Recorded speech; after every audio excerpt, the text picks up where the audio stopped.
The IMF lowers its MENA region growth forecast, and Masdar takes a stake in a U.S. solar and battery storage unit. You're watching The Daily Brief with Forbes. I'm Ramia Faraj. The IMF has lowered its MENA region growth forecast to 3.1% for 2023, slightly less than the 3.2% growth it forecast in January. Saudi Arabia's economy is expected to grow by 3.1% this year and 3.2% next year.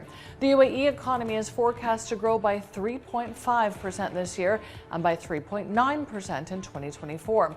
Qatar's economy is predicted to grow by 2.4% this year and 1.8% in 2024, and Egypt's economy should grow by 3.7% this year and 5% next year.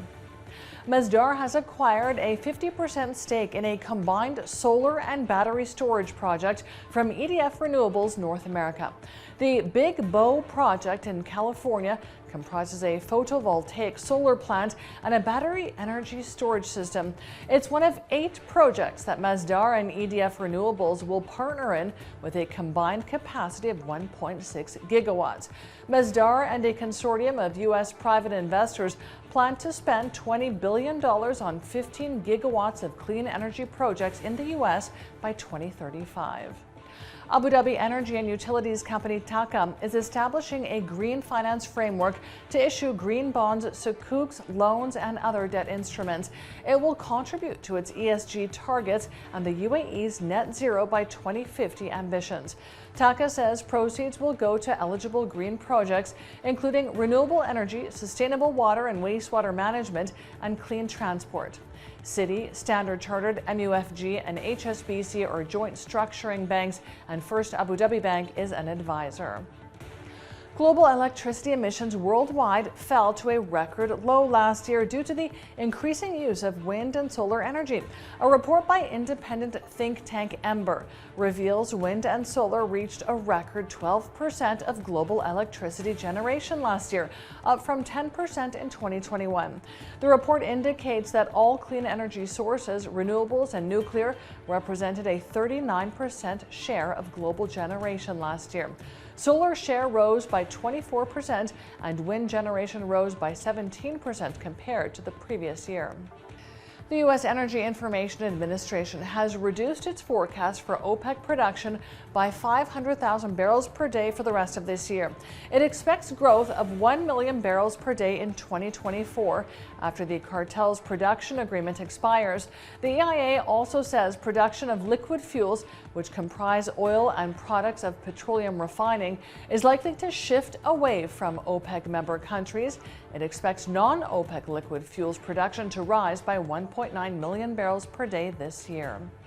The U.S. State Department has approved the potential sale of HIMARS artillery rocket systems and related equipment to Morocco in a deal valued at up to $524 million. The Pentagon says the State Department has also approved the possible sale of joint standoff weapons to Morocco for $250 million.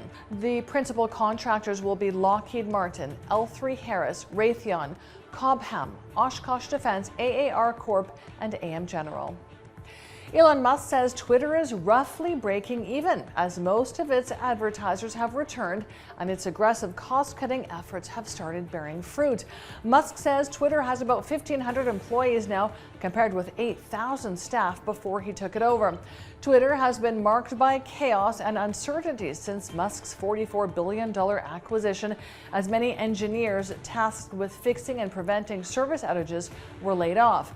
Last week, Twitter suffered its 6th major outage since the beginning of this year. Meanwhile, Musk is reportedly advancing an AI project at Twitter despite recently calling for an overall pause in developing such technology.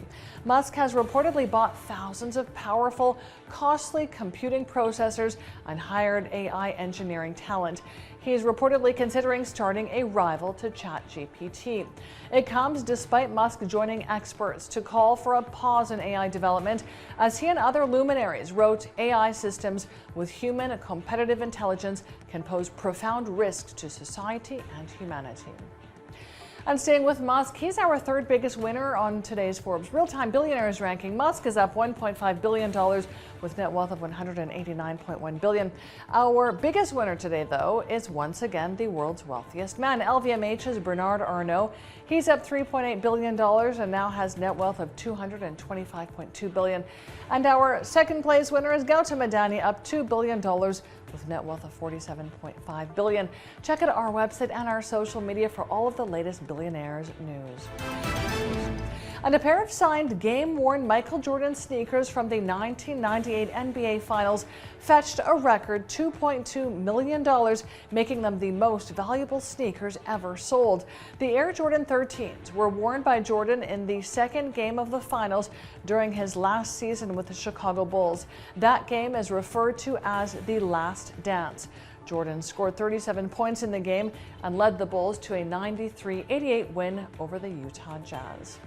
I'm Ramia Faraj. This is the Daily Brief. Thanks for watching. See you tomorrow.